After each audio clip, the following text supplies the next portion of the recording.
Après avoir été humilié par mon neveu devant ma famille Hilar, j'ai décidé de réagir.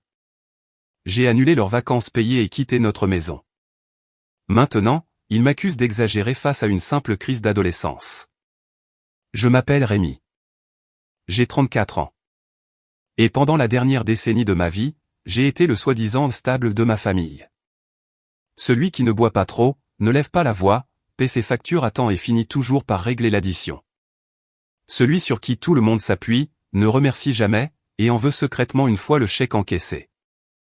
Je ne suis pas marié, pas d'enfant, pas de drame majeur, juste un bon travail dans l'informatique, un besoin silencieux de paix, et une tendance à dire oui à des choses auxquelles je devrais probablement dire non. Et c'est peut-être ça le problème.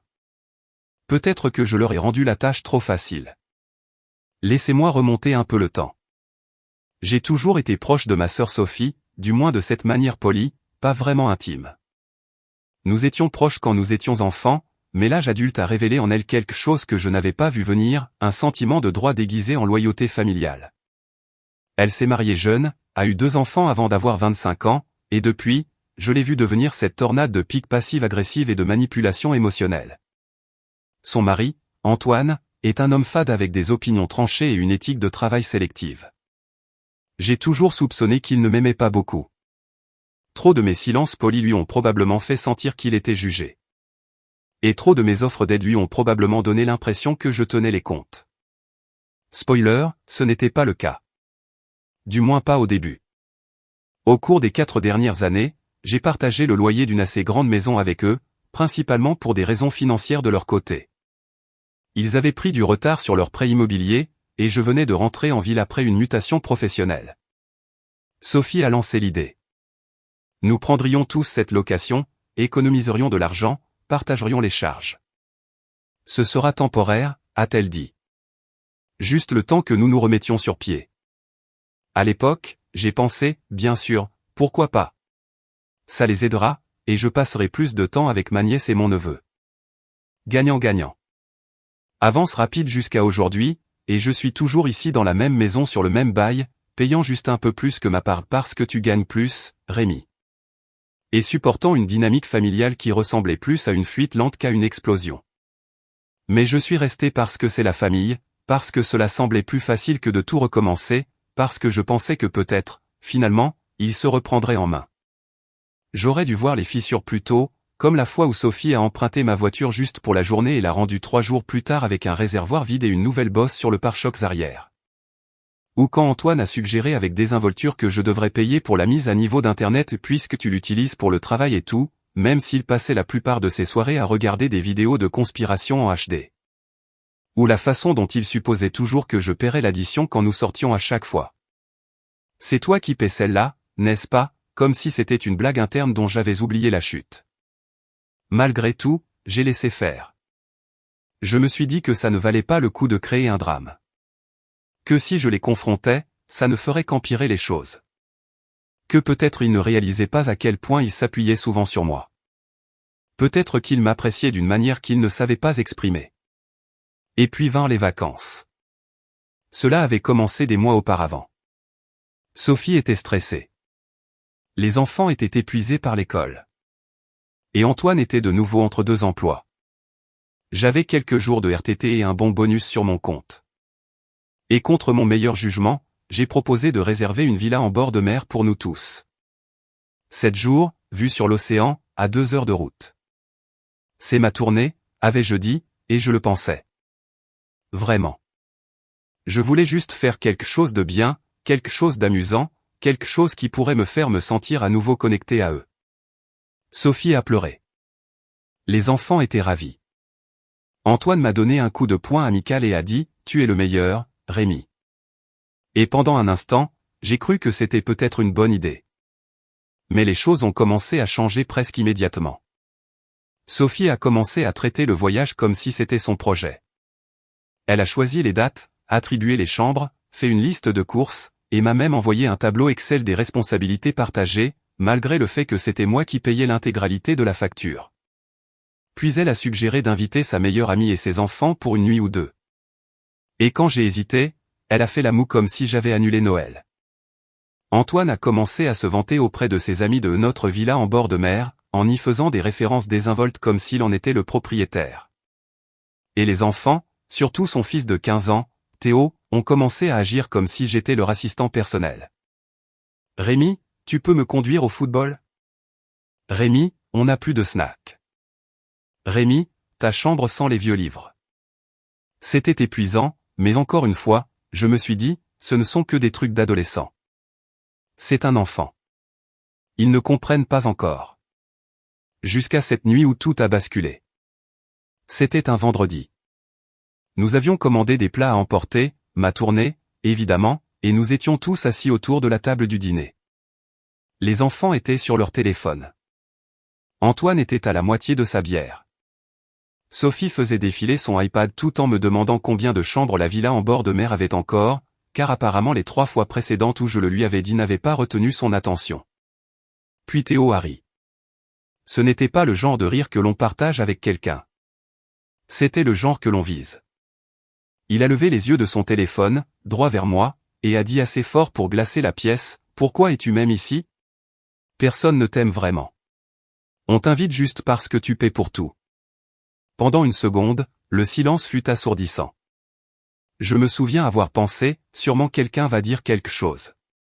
Sûrement Sophie va lui crier dessus. Sûrement Antoine va au moins faire semblant d'être choqué. Sûrement quelqu'un va agir comme si ce qui venait de sortir de la bouche de cet enfant n'était pas une bombe nucléaire déguisée en blague. Mais personne ne l'a fait. Sophie a reniflé. Elle a vraiment reniflé comme si c'était la chose la plus drôle qu'elle ait entendue de la semaine. Antoine a laissé échapper un petit rire et a secoué la tête. Même ma nièce a gloussé dans sa tasse comme si elle savait qu'elle ne devait pas, mais ne pouvait pas s'en empêcher. Et à ce moment-là, quelque chose a simplement fait les clics. Je n'étais pas de la famille. Pas vraiment. Pas pour eux. J'étais un portefeuille avec des jambes, un chauffeur avec Wi-Fi, une pensée après coup avec un compte bancaire. J'ai senti la chaleur me monter au cou. J'ai regardé autour de cette table que j'avais achetée dans une salle à manger dont j'avais payé la moitié, dans une maison à laquelle je n'avais jamais vraiment appartenu. Et j'ai réalisé que j'avais joué un rôle dans un scénario qu'il n'avait jamais eu l'intention de changer. Alors, je me suis levé. Pas de cris, pas de gestes dramatiques, juste une clarté tranquille. Je suis allé dans ma chambre, j'ai pris mon ordinateur portable, j'ai annulé la réservation de vacances en quelques clics rapides. Remboursement complet heureusement, puis j'ai commencé à faire ma valise. 10 minutes plus tard, je suis repassé par la salle à manger, ma valise à la main. Sophie a cligné des yeux. « Attends, où vas-tu » Je l'ai regardé, et pour la première fois depuis longtemps, je n'ai ressenti ni culpabilité, ni hésitation, ni le besoin de m'expliquer. J'ai juste dit « dehors ». Et puis je suis parti. Le lendemain matin, mon téléphone a commencé à vibrer, des SMS, des appels, des messages vocaux. Sophie d'abord, puis Antoine, puis, étrangement, sa meilleure amie. Même ma mère d'une autre région s'y est mise, me demandant pourquoi j'étais si dramatique. Apparemment, Théo n'était qu'un adolescent. J'exagérais. Et annuler les vacances, c'était punir tout le monde pour une stupide blague. Il n'arrêtait pas d'appeler. Il n'arrêtait pas d'envoyer des SMS, mais je n'y suis pas retourné. Pas encore. Et ce qu'ils ignorent, c'est que je n'en avais pas seulement fini avec les vacances. J'en avais peut-être fini avec tout ça. Si quitter cette maison ma valise à la main a été le moment où j'ai respiré pour la première fois de l'air frais depuis des années, ce qui a suivi a été la lente prise de conscience à quel point l'air avait été pollué depuis le début. Je n'avais pas de plan au départ. J'ai réservé une chambre dans un hôtel modeste juste à côté de l'autoroute. Le genre avec des moquettes qui sentent légèrement le nettoyant au citron et des départs tardifs que personne n'applique. Je me suis assis au bord du lit, ma valise intacte, mon téléphone vibrant toutes les quelques minutes avec de nouveaux messages. Je n'en ai même pas lu la plupart. Les aperçus me disaient tout ce que je devais savoir. Sophie, tu dois vraiment grandir. Antoine, vraiment mature, mec. Maman, je ne prends pas parti, mais c'est un peu trop, Rémi. Un peu trop. Cette phrase m'est restée. Il la disait toujours quand je me rebellais, les rares fois où je le faisais. Quand je disais que ce n'était pas juste que je paie plus de la moitié du loyer. Quand je disais que Théo aurait peut-être besoin de conséquences après avoir cassé mon casque. Quand je mentionnais avec désinvolture que je ne me sentais pas très inclus dans les décisions concernant notre espace commun. Chaque fois que je posais une limite, ils agissaient comme si j'avais laissé tomber une grenade à la table du dîner. Je n'ai pas dormi cette nuit-là. Mon esprit oscillait entre frustration et tristesse et un étrange sentiment lancinant que je ne pouvais pas nommer. Comme si je faisais le deuil de quelque chose, mais je ne savais pas quoi. Une version de ma famille qui n'avait jamais vraiment existé. Les années que j'avais passées à essayer de gagner de l'amour par la serviabilité. Le lendemain matin, je suis allé dans un petit restaurant du coin, j'ai commandé des crêpes que je n'ai pas mangées, et j'ai regardé par la fenêtre pendant que la serveuse me remplissait mon café 3 fois sans que je le demande. À midi, j'avais trouvé un logement meublé à court terme à l'autre bout de la ville. Cher, mais propre, calme, et le mien.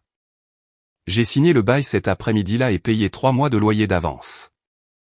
Je n'ai rien dit à personne, les laissant mijoter.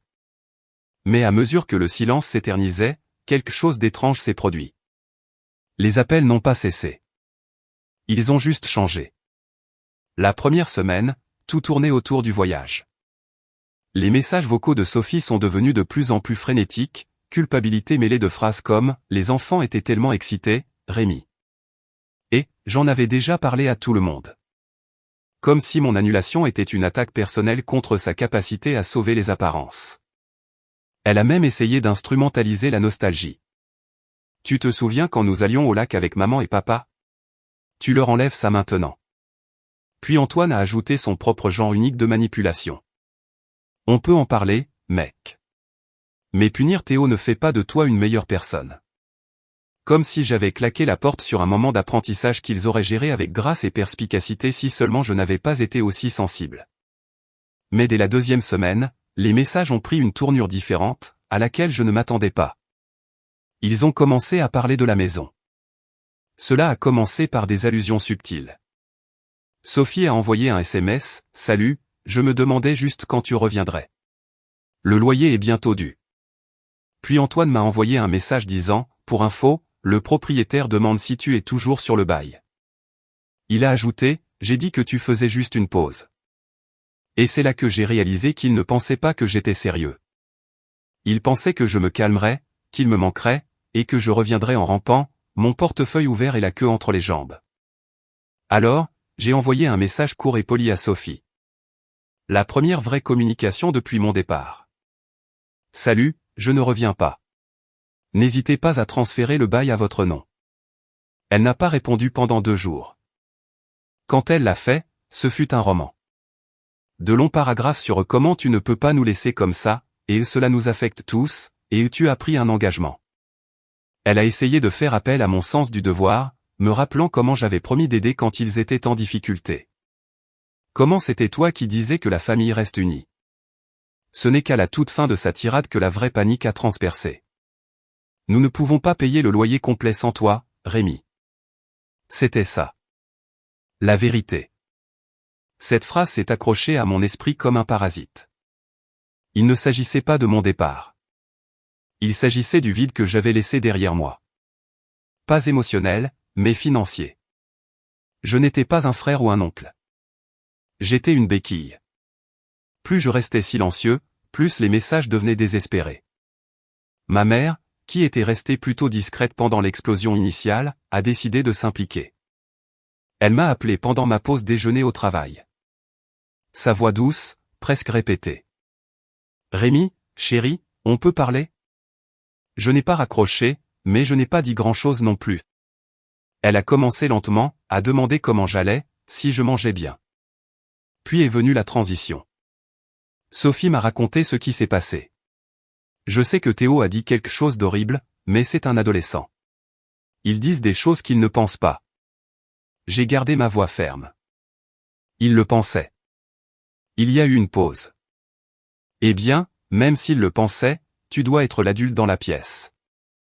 C'est là que j'ai ri. Pas fort, pas amèrement. Juste une expiration silencieuse d'incrédulité. J'ai été l'adulte dans la pièce pendant 10 ans, maman. Elle n'a pas su quoi répondre à cela. Cet appel s'est terminé par une phrase familière. Je ne veux juste pas que la famille se déchire pour quelque chose comme ça. Trop tard. Les semaines passèrent. Je me suis installé dans mon nouveau logement. Soirée calme. Pas de bruit d'adolescent à l'étage. Pas de Sophie qui fait irruption dans ma chambre sans frapper pour me demander si je pouvais lui envoyer de l'argent pour les courses. Pas d'Antoine laissant des notes passives-agressives sur les plats que je n'avais pas lavés après qu'il les ait utilisés. J'aurais dû me sentir libre, léger, libéré. Mais non.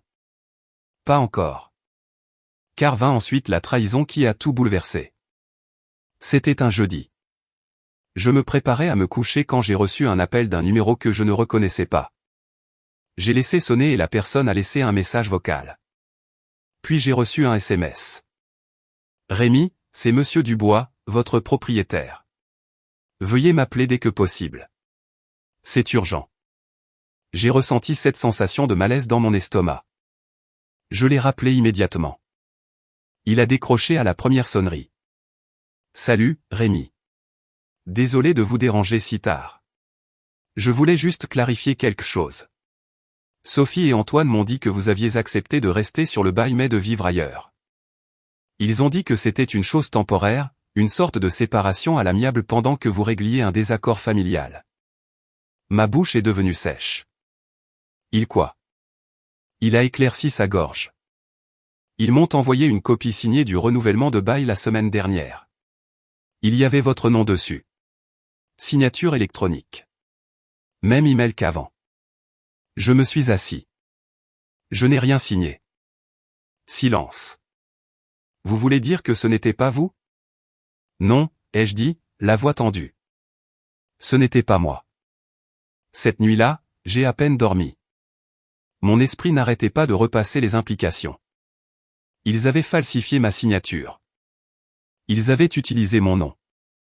Ils avaient menti au propriétaire pour maintenir ma responsabilité financière liée à un bail que je n'avais aucune intention de continuer.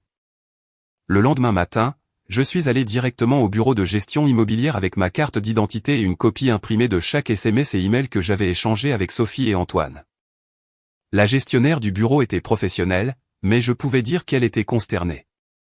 Monsieur Dubois m'a appelé plus tard dans la journée pour s'excuser.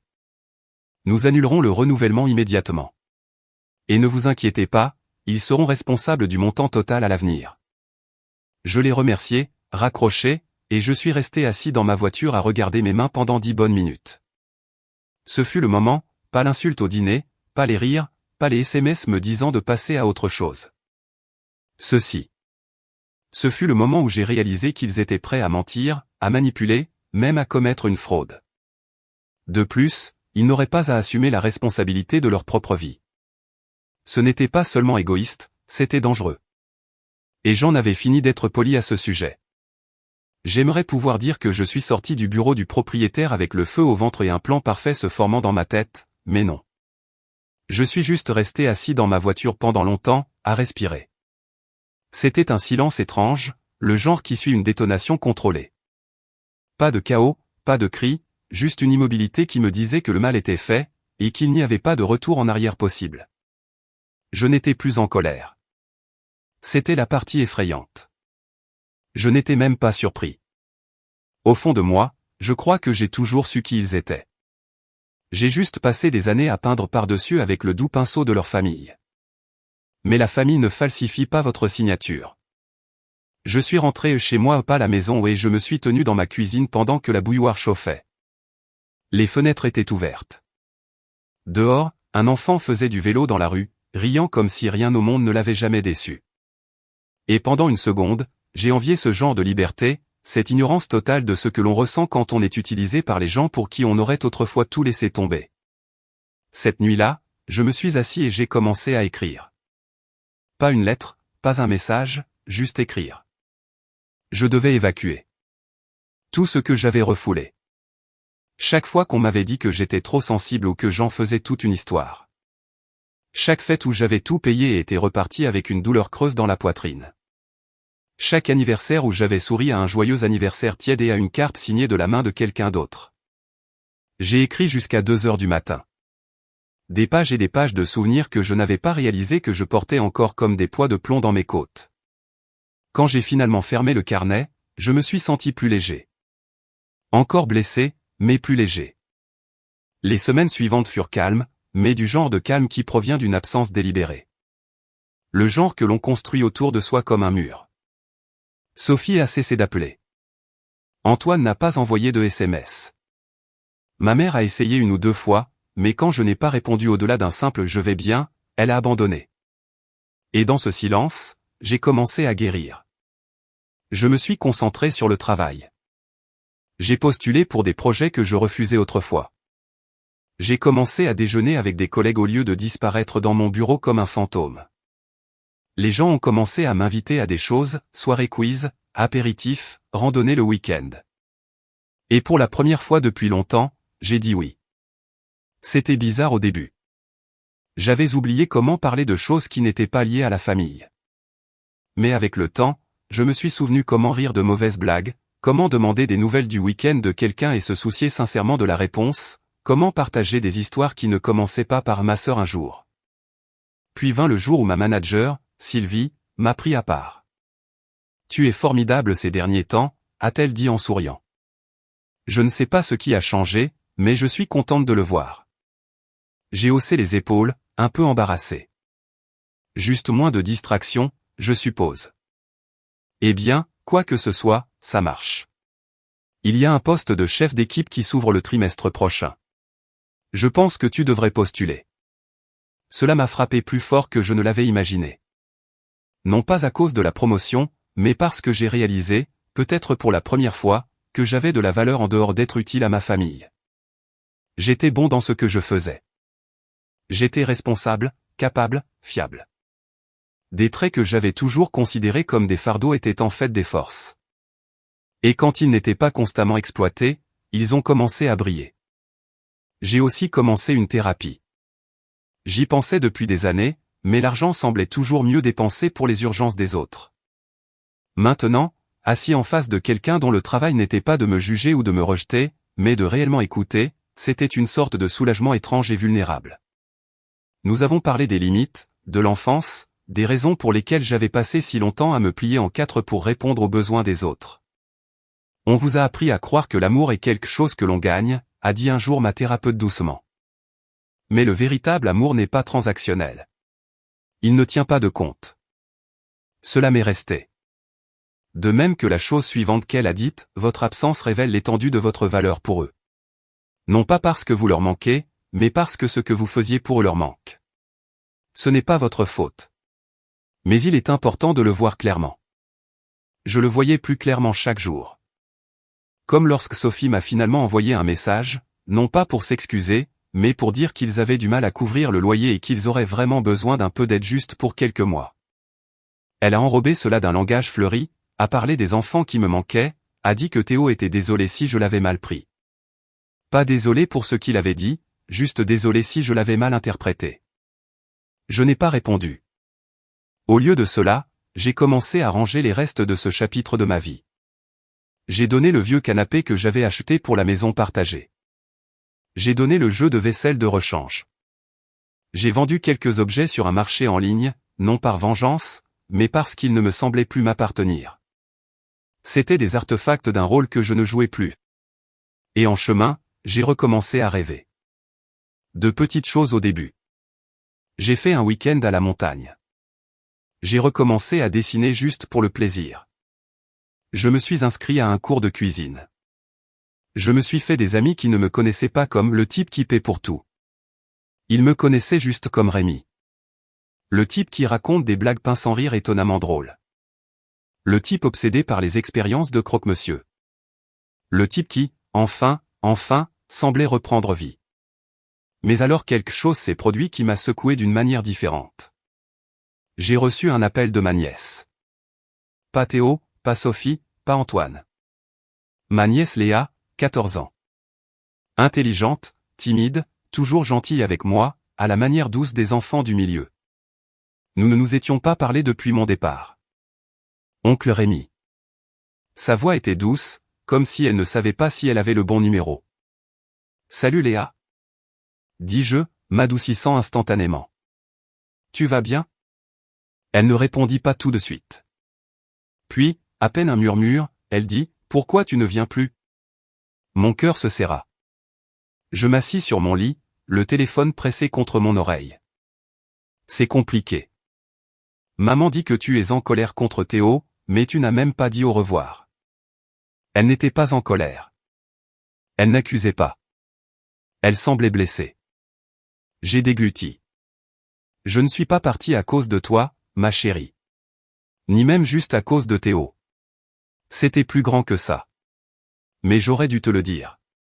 Je suis désolé. Silence à nouveau. Puis, tu me manques. Je fermai les yeux. Tu me manques aussi. Nous avons parlé quelques minutes. Rien de profond, juste des choses sur l'école. Son professeur préféré, un nouveau jeu vidéo qu'elle aimait. J'ai promis de la rappeler bientôt. Elle m'a fait promettre 2 fois. Quand j'ai raccroché, je suis resté assis là à fixer le mur, car c'était la partie la plus difficile. Pas la trahison, pas la manipulation, mais les dommages collatéraux. Il y avait des gens dans cette maison que j'aimais. Des enfants que j'avais vus grandir. Des souvenirs qui n'étaient pas tous mauvais. Et maintenant, une fracture que je n'étais pas sûr de pouvoir réparer. Pas sans retomber dans les vieux schémas. Alors, j'ai pris une décision. Une dont je n'ai parlé à personne. Pas encore. Mais cela impliquait des avocats et des papiers et un plan discret et réfléchi qui n'avait rien à voir avec les cris, la vengeance ou les départs dramatiques. Juste de la clarté et des conséquences. Je n'allais pas les laisser voler mon nom, ma stabilité ou ma paix. Plus maintenant, et je n'avais pas encore fini. L'appel de Léa était resté en moi pendant des jours. Cette voix douce et incertaine demandant pourquoi je n'avais pas dit au revoir. Cela m'a frappé plus fort que n'importe quelle insulte que Théo m'ait jamais lancée. Et non pas parce que je me sentais coupable de partir. Non, cette décision me semblait toujours juste. Mais cela m'a rappelé que dans tout ce désordre émotionnel, il y avait des innocents. Des personnes prises entre 2 feux d'une guerre qu'elles n'avaient pas déclenchée. C'est là que j'ai réalisé quelque chose d'important. Je ne fuyais pas seulement la toxicité. Je laissais aussi derrière moi la seule chose que j'avais toujours sous-estimée, le levier. Parce que pendant des années, j'avais été le silencieux, l'aide, le solutionneur de problèmes, le type qui facilitait les choses sans demander de reconnaissance. Mais maintenant, j'avais pris du recul et pour la première fois, je pouvais voir toute la structure, comment elle fonctionnait, où étaient les points faibles, et, plus important encore, à quel point elle était fragile sans moi. Et c'est là que la colère est revenue. Pas forte, pas destructrice, juste constante, froide, contrôlée. Le genre de colère qui aiguise, ne t'aveugle pas. Parce que je n'allais pas juste disparaître et les laisser continuer à raconter les mêmes mensonges. Je n'allais pas laisser Sophie et Antoine instrumentaliser la famille tout en m'exploitant en coulisses. Et je n'allais certainement pas laisser passer une signature falsifiée. Il était temps de passer du rétablissement à la stratégie. Et j'avais plus de cartes qu'il ne le pensait. Premièrement, j'ai appelé Monsieur Dubois, le propriétaire. Je lui ai tout raconté, pas seulement la signature falsifiée, mais le schéma. Comment j'avais couvert le loyer plusieurs fois pour éviter une expulsion. Comment Sophie avait un jour oublié de payer la facture d'électricité et avait utilisé ma carte sans demander. Comment ils avaient déformé les coûts partagés et m'avaient régulièrement fait pression pour que je paie plus parce que je gagnais plus. À son crédit, Monsieur Dubois était compréhensif et plus qu'un peu alarmé. Je n'avais aucune idée que c'était si profond, a-t-il dit. Ils ont fait passer ça comme si vous étiez juste émotif. J'ai ri amèrement. Bien sûr que oui. Je prendrai note, a-t-il dit. Sachez juste que leur bail se termine dans 3 mois. Ils ont déjà 1 mois de retard. Intéressant. Très intéressant. Après cet appel, j'ai fait quelque chose que j'avais évité. J'ai parcouru mes reçus de mail, mes relevés bancaires, l'historique de mes paiements en ligne, chaque miette numérique des 4 dernières années. J'ai créé un dossier intitulé « Dépenses du ménage » et à l'intérieur, j'ai créé des sous-dossiers pour tout, surcoût de loyer, charges, nourriture, meubles, urgences. Chaque service que j'avais rendu était maintenant un PDF avec un eurodatage. À la fin de la semaine, j'avais un document de 77 pages. Je n'avais pas l'intention de les poursuivre en justice. Pas encore. Mais ça faisait du bien d'avoir la vérité organisée au cas où j'en aurais besoin. La deuxième étape a été la thérapie à nouveau. Non seulement parce que j'avais besoin de soutien. J'en avais, mais aussi parce que je voulais de la clarté. J'ai tout raconté à ma thérapeute, le faux bail, les vacances manipulées, la façon dont je me sentais utilisé, mis au rebut, puis culpabilisé et réduit au silence. Elle m'a regardé et a dit, vous n'exagérez pas. Vous réagissez de manière appropriée. Ça a fait du bien d'entendre ça. Puis elle a ajouté, si vous essayez toujours d'aider les enfants, Léa en particulier, vous devez aborder cela comme un jeu à long terme. Vous ne pouvez pas être le super-héros qui défonce la fenêtre. Vous devez être la présence constante qui ne bronche pas, même quand ils prétendent qu'ils n'ont pas besoin de vous. Cela m'est resté.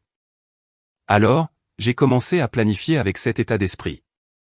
J'ai écrit une lettre manuscrite à Léa. Rien de trop grave, juste quelque chose de chaleureux, de personnel et de réfléchi. Je lui ai dit qu'elle me manquait, que j'étais fier d'elle, que même quand je n'étais pas là, je me souciais profondément de sa vie, et que peu importe ce que quiconque dirait, elle pouvait toujours m'appeler. J'ai envoyé avec un petit croquis que j'avais fait de son personnage de jeu préféré, quelque chose qu'elle me suppliait de griffonner pendant les longs trajets en voiture. Je n'ai pas eu de réponse tout de suite, mais ce n'était pas le but. Le but était de lui faire savoir que j'étais toujours là, juste par là. Puis vint la troisième étape. J'ai contacté mon ancien colocataire d'université, Fabien. Fabien était maintenant avocat spécialisé dans l'immobilier, le genre intelligent et discret qui portait des suites à capuche aux réunions et pouvait défaire un propriétaire ou un locataire louche avec une précision chirurgicale. Nous ne nous étions pas parlé depuis des années, mais quand je lui ai envoyé un SMS pour lui demander un rendez-vous, il a répondu en moins d'une heure. Tu achètes une maison où tu enterres quelqu'un légalement? Je lui ai dit, pas enterré, juste envoyer un message. Nous nous sommes rencontrés pour un café et j'ai tout déballé. Il a écouté sans m'interrompre, a posé quelques questions occasionnelles, a pris des notes sur un bloc-notes jaune comme s'il s'agissait d'une déposition. Quand j'ai eu fini, il a levé les yeux. Tu sais que c'est de la fraude, n'est-ce pas? Une fraude réellement passible de poursuite. J'ai hoché la tête. J'imagine. Tu veux porter plainte? Non, ai-je dit. Pas encore.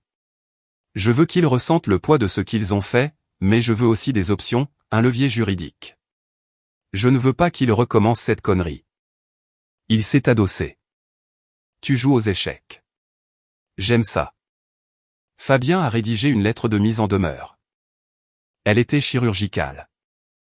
Pas d'émotion, pas de menace, juste un exposé froid et clair de ce qu'ils avaient fait, des lois qu'ils avaient enfreintes et de la manière dont toute tentative future de m'impliquer dans leurs affaires, financières ou autres, serait rencontrée par une action en justice formelle. Puis nous l'avons envoyé. En recommandé. Signature exigée. Sophie l'a signé. 2 jours plus tard, mon téléphone s'est illuminé comme un flipper. Appels manqués, messages vocaux, certains en colère, d'autres paniqués. Un d'Antoine disait, « Tu penses vraiment pouvoir menacer ta propre famille comme ça ?» Je n'ai pas répondu parce que la 4e étape, la plus importante, était le silence. Le silence était le pouvoir. Moins j'en disais, plus il devait deviner.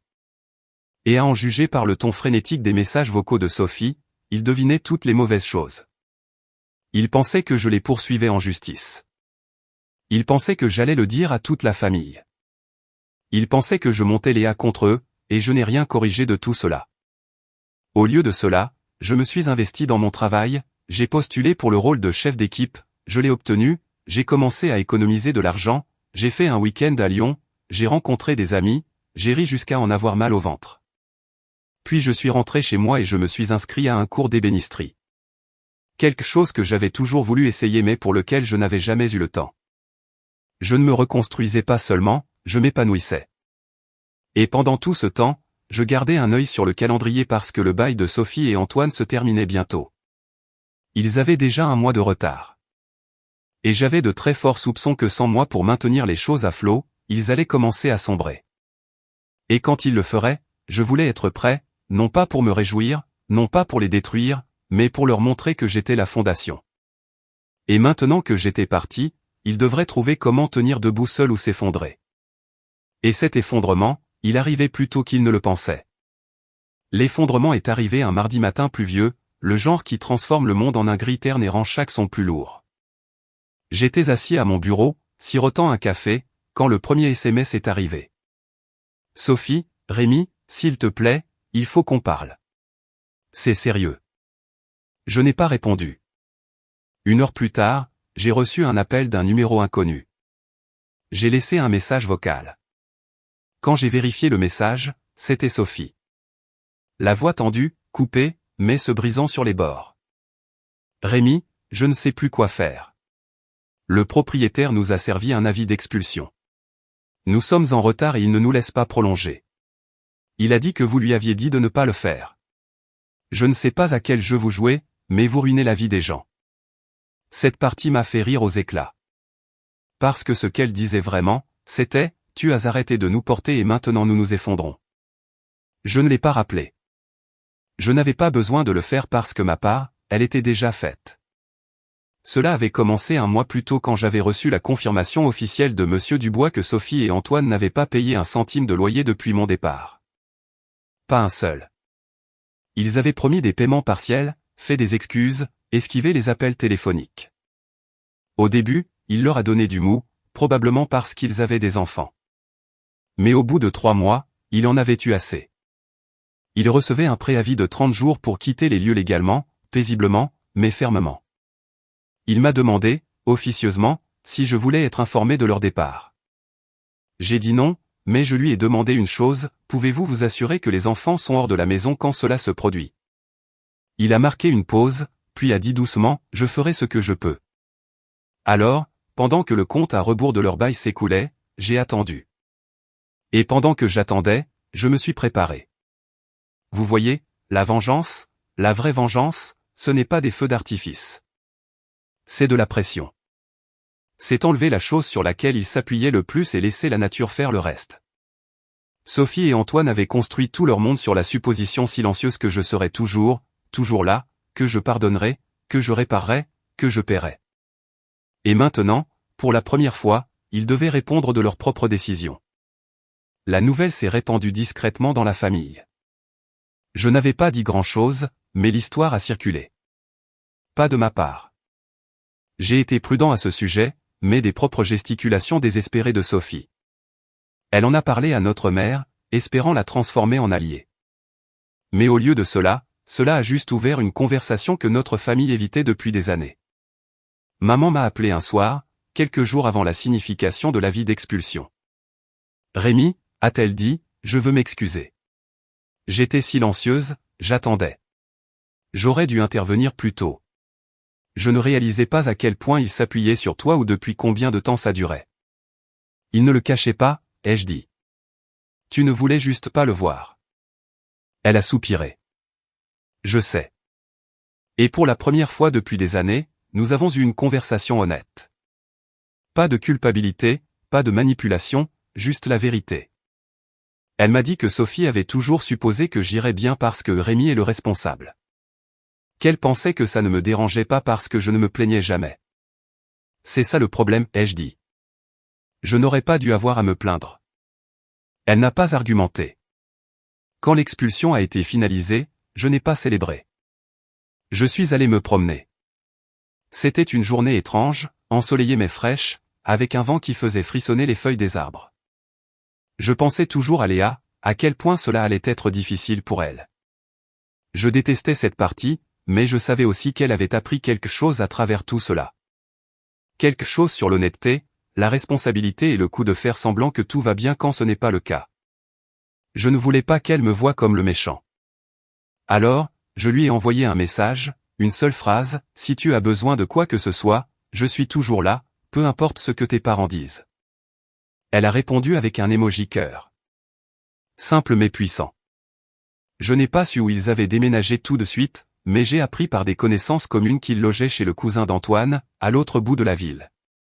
Serré, temporaire, pas idéal. Sophie avait essayé de postuler pour un nouveau logement, mais son crédit était mauvais, et avec une expulsion à son dossier, la plupart des propriétaires ne voulaient pas d'elle. Elle m'a rappelé la semaine après le déménagement. J'ai laissé sonner, mais cette fois j'ai écouté. Son ton avait changé. Pas de colère, juste de la résignation. Je voulais juste dire que vous avez gagné. Ok. C'est ce que vous vouliez? Vous avez obtenu ce que vous vouliez. J'ai mis le message en pause, j'y ai réfléchi. Non, je pensais que ce n'était pas une question de gagner. C'était une question d'arrêter. Arrêter le cycle, arrêter l'abus, arrêter l'érosion lente de ma paix pour le bien de personnes qui ne la protégeraient jamais. Quand j'ai repris le message, sa voix s'est adoucie. Je sais que nous avons foiré. Je sais ce que Théo a dit était horrible. J'aurais dû dire quelque chose. Je ne pensais juste pas que tu disparaîtrais. Je n'ai pas disparu. J'ai juste arrêté de saigner pour des gens qui ne remarquaient pas que je saignais. Elle a terminé par « Si tu veux voir les enfants, je ne t'arrêterai pas. Tu leur manques. » Cette partie m'a fait mal à la poitrine parce que, malgré tout, il me manquait. Léa surtout. Mais je ne l'ai toujours pas rappelé parce que certaines portes, une fois fermées, devraient rester fermées au moins pour un temps. Au lieu de cela, j'ai commencé à voir Léa en dehors d'eux. De petites choses au début. Un café avec elle après l'école, lui déposer du matériel d'art qu'elle avait mentionné vouloir, me présenter à sa pièce de théâtre scolaire, et rester suffisamment en retrait pour que Sophie ne me voie pas. Je n'avais pas besoin d'en faire tout un plat. J'avais juste besoin qu'elle sache que je ne l'avais pas abandonnée. Avec le temps, j'ai retrouvé la paix. Pas le genre engourdi que j'utilisais pour survivre ces années. Une vraie paix. J'ai été promu à nouveau au travail. J'ai acheté un appartement. Rien de fantaisiste, juste le mien. Mes propres murs, ma propre cuisine, ma propre musique jouant doucement en arrière-plan les samedis matins pendant que je préparais le petit déjeuner. J'ai même recommencé à sortir, prudemment, calmement, avec quelqu'un de gentil, quelqu'un qui n'avait pas besoin d'être réparé. Cela a pris du temps, mais je me suis reconstruit, plus fort, plus sage, plus calme, et finalement j'ai reçu une lettre de Théo. Elle était courte, tapée, imprimée sur du papier blanc uni, et pliée dans une enveloppe sans adresse de retour. Oncle Rémi, je ne m'attends pas à ce que tu me pardonnes. Je ne sais même pas si tu veux avoir de mes nouvelles, mais je voulais te dire que je suis désolé pour ce que j'ai dit, pour la façon dont j'ai agi. J'essayais d'être cool ou drôle ou je ne sais quoi, et je n'ai pas pensé à ce que je disais réellement. Tu étais toujours là. Je le vois maintenant. Je ne sais pas pourquoi personne d'autre ne semblait le voir à l'époque, mais tu l'étais, et nous en avons profité. Je ne mérite pas une deuxième chance, mais j'espère que tu sais que je le regrette. Théo. Je l'ai lu 3 fois, puis je l'ai plié soigneusement et je l'ai rangé au fond de mon journal. Je n'ai jamais répondu. Certaines excuses sont destinées à être portées, non pas à être répondues. Et quant à Sophie et Antoine, aux dernières nouvelles, ils étaient toujours en difficulté. Des emplois différents, un logement plus petit, moins de stabilité. Je ne leur souhaite aucun mal. Je souhaite juste qu'ils aient appris plus tôt. Mais au final, c'est peut-être ça la vraie vengeance. Pas l'expulsion, pas le silence, pas la froide précision de s'en aller, mais le fait que je prospère. Non pas malgré eux, mais parce que j'ai finalement cessé de me sacrifier pour maintenir leur confort intact. Ils ont perdu leur filet de sécurité. J'ai trouvé ma liberté. Et le dernier fil qui me reliait à cette version de mon passé s'est rompu proprement, doucement, puissamment.